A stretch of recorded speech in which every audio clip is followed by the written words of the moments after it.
जय श्री सीताराम मित्रों। आज हम बात करने जा रहे हैं कैमद्रुम दोष के बारे में। कैमद्रुम दोष एक ऐसा दोष जो कि बहुत रहस्यमयी दोष है।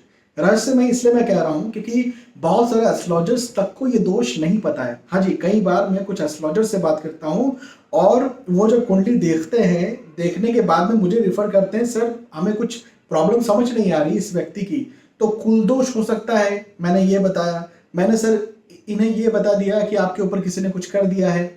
मैं जब कुंडली देखता हूं तो कहता हूं भाई कैमद्रुम दोष है। कैमद्रुम दोष क्या है नहीं पता। मैं आप सभी को ये एक ज्योतिष का रहस्यमयी दोष बताने जा रहा हूं। देखो, आप ये मानिए किसी की लग्न कुंडली है ना, एक रैंडम कुंडली मैंने बना दी है, किसी की हो सकती है ये। अब कोई सी भी लग्न की हो, लग्न क्या है, राशि क्या है, इसको आप छोड़ दीजिए। चंद्र जो है यहां पर अकेले बैठे हुए। अकेले कहने का मतलब है चंद्र के साथ कोई ग्रह नहीं है, चंद्र के आगे कोई ग्रह नहीं, चंद्र के पीछे कोई ग्रह नहीं है।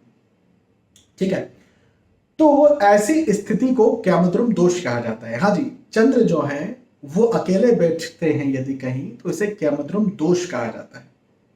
कहीं पर भी बैठेंगे, किसी भी लग्न कुंडली में बैठेंगे, इतना आप समझ गए। अब कैमद्रुम दोष करता क्या है, इससे होता क्या है, क्या इसका कोई भंग होता है, हाँ इसका क्या उपाय है, क्या रेमेडी है, इस बारे में हम चर्चा करते हैं। सबसे पहली चीज तो ये कि कैमद्रुम दोष करता क्या है, होता क्या है यदि किसी कुंडली में कैमद्रुम दोष निकल आया तो देखो, कैमद्रुम दोष को हमारे शास्त्रों में दरिद्र दोष कहा गया है। दरिद्र दोष। अभी मैं आपको एक बड़ी इंटरेस्टिंग बात बताता हूं। बहुत कुछ जो लोग कैमद्रुम दोष को समझते हैं, कुछ लोग समझते नहीं, तो वो लोग इसे दरिद्र दोष का नाम देते हैं। तो मान के चले बच्चा कहीं पैदा हुआ तो ये कहेंगे उसके माता पिता से कि यार ये तो दरिद्र रहेगा। अब दरिद्र का मतलब हम लोग क्या समझते हैं? दरिद्र का मतलब समझते हैं कि भाई इसके पास पैसा नहीं रहेगा, है ना, इसके पास घर नहीं रहेगा। हाँ, लेकिन मैंने कई कैमद्रुम दोष वाले लोगों को करोड़पति देखा है।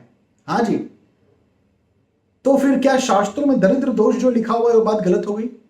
नहीं, वो बात गलत नहीं हुई। मैं आपको समझाता हूं कि इसका मतलब क्या है। देखो, हमारे शास्त्रों में विशेष तौर पर अध्यात्म को या फिर दिमाग को, मानस को ज्यादा जोर दिया गया है हमारे ऋषि मुनियों के द्वारा।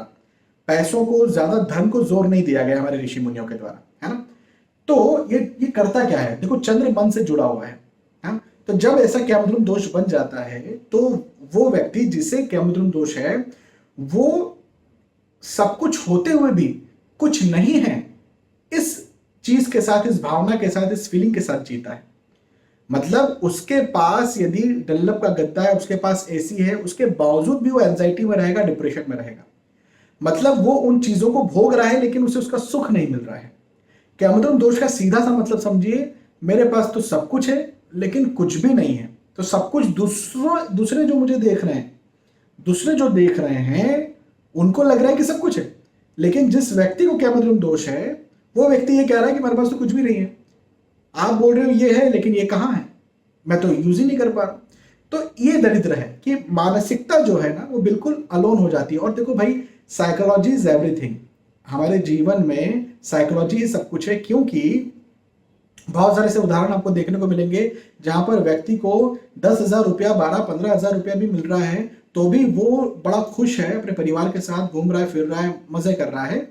और एक व्यक्ति जिसको करोड़ रुपया मिल रहा है, हाँ, अभी मूवीज में बहुत सारे लोगों ने अपने जीवन लीला समाप्त कर दी, मूवीज के एक्टर्स बहुत सारे लोग हैं, तो उनको करोड़ों रुपया मिल रहा है, उसके बाद भी वो अपनी जीवन लीला समाप्त कर रहे हैं। ऐसा क्यों हो रहा है?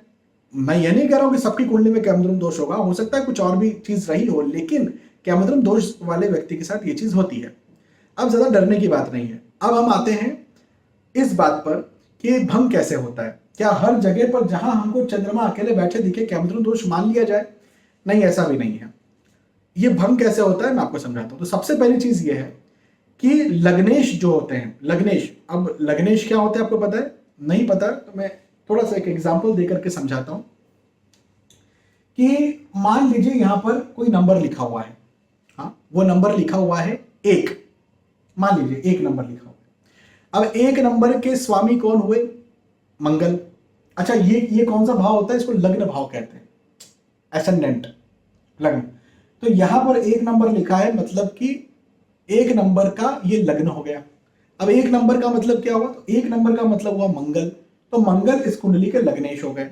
ऐसे ही 1 से लेकर के 12 तक नंबर जो होते हैं वो लिखे हो सकते हैं, उसके मालिक लग्नेश होंगे यदि यहां पर लिखा हुआ है तो। अब वो जो मंगल है, मैं उदाहरण के तौर पर समझा रहा हूं, आपके लग्नेश कुछ और हो सकता है, तो वो जो मंगल है वो यदि कहीं नीच राशि के आकर के बैठ गए, वो जो मंगल है, वो जो लग्नेश है, वो देखिए 6वें 8वें या 12वें भाव में जाकर के बैठ गए, तो फिर भंग की स्थिति नहीं बनेगी। यदि लग्नेश कमजोर है, यदि लग्नेश खराब है, यदि लग्नेश वीक है, तो भंग की स्थिति नहीं बनेगी, कैमद्रुम दोष भंग नहीं हो सकता। कैमद्रुम दोष भंग होने की पहली शर्त तो यही है कि लग्नेश का कुंडली में मजबूत होना बहुत जरूरी है, पहली बात। दूसरी बात कि यदि लग्नेश मजबूत है तो फिर आगे बढ़िए, तो फिर बृहस्पति जो है वो कैमद्रुम दोष को भंग कर सकते हैं। कुछ विद्वान ये भी मानते हैं कि मंगल भी कैमद्रुम दोष को भंग करते हैं, मेरा मानना ये नहीं है। मैंने प्रैक्टिकली ये देखा है। मानने का मतलब ये नहीं कि मैंने घर में सोच लिया मैं नहीं मानूंगा, मैंने प्रैक्टिकली लोगों से जब बातचीत की तो नहीं पाया।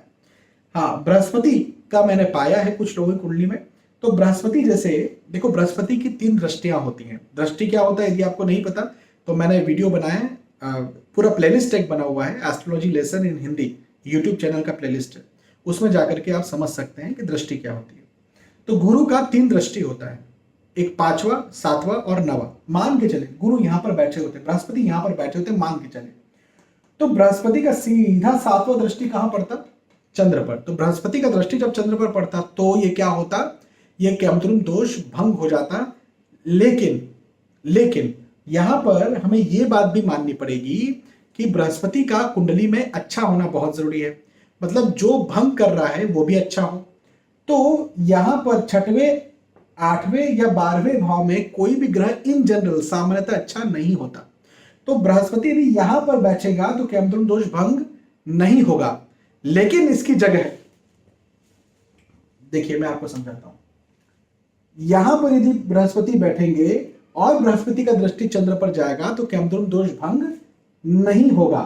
लेकिन यदि मान के चले चंद्र यहां होते, अब यहां पर राहु आ गए, तो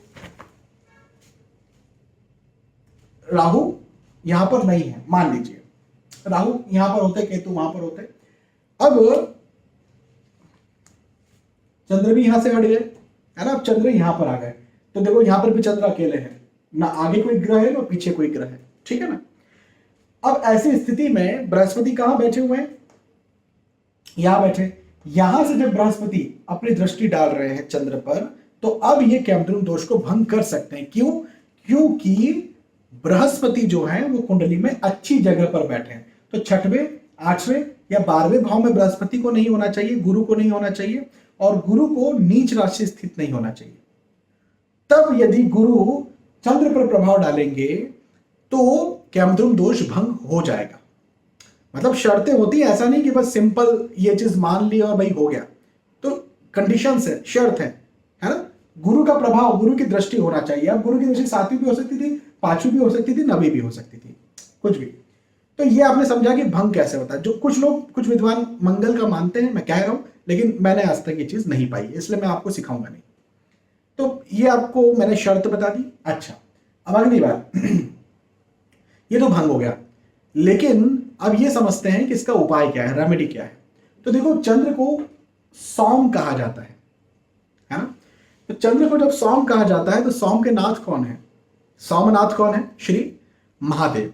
महादेव की जितनी आराधना की जाए, महादेव के मंदिर हर सोमवार सोमवार जाया जाए, महादेव का अभिषेक किया जाए, और मैं तो कहता हूं रोज महादेव के भोले बाबा के, शिव शंकर भगवान के मंदिर जाया जाए। और विशेष तौर पर यदि वो शिव शंकर भगवान का मंदिर सोमनाथ नाम से है और यदि वहां जाते हैं आप, तो ये कैमद्रुम दोष का एक बहुत बड़ा उपाय होगा। कैमद्रुम दोष के उपाय के तौर पर एक काम यह भी किया जा सकता है कि गरीबों को, जरूरतमंदों को सफेद चीजों का दान करना। जैसे दूध ब्रेड हो गया, व्हाइट ब्रेड हो गया, दूध हो गया, किसी को खिला दिया। चावल शक्कर दूध की जो सफेद खीर होती है, येलो या क्रीम कलर मत करना खीर का, व्हाइट खीर किसी को खिला दी। चावल शक्कर दही किसी को दे दिया, सिंपल चावल शक्कर किसी को दे दिए। तो सफेद चीजों को गरीबों में बांटना भी कैमुद्रुम दोष का एक बहुत बड़ा, बहुत अच्छा उपाय होता है ना? ये आप करिए और मुझे लगता है कि बहुत सारे एस्ट्रोलॉजर्स जो बात नहीं जानते हैं, वो बात आज आप बड़ी गहराई से जान चुके हैं। मैं प्रभु से प्रार्थना करता हूँ कि यदि आप ज्योतिष सीख रहे हैं, तो बहुत अच्छे ज्योतिष बने, लोगों की बहुत मदद करें। जय श्री सीताराम।